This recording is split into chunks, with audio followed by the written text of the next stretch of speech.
Maayong adlaw mga kapwa, manuroy kita karon atong pangutanon atong mga kapwa kung unsa ang ilahan tubag sa atong pangutana kay Pasko naman ron asa lami ipabuto sa sulod o sa gawas. Tara. Nay mayong hapon.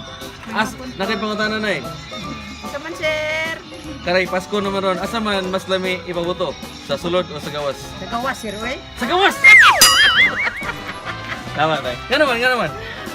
Wala lang. Wala lang. Sa sulod eh. Pwede sa. Karon kay Pasko naman, asa man mas lami ipaboto? Sa sulod o sa gawas?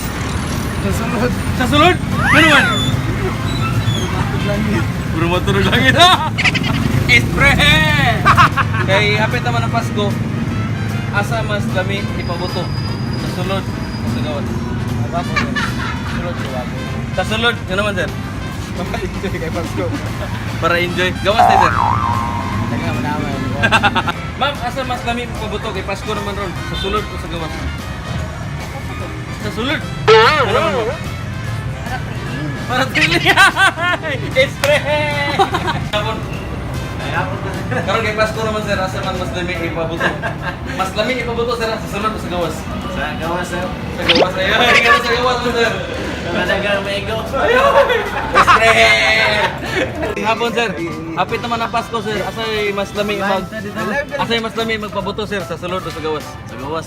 Sa gawas kanang sa gawas mo sir. May sa gawas kay safety. Sulod eh. Masulod na ang buto. Arte, magsagas ng balay.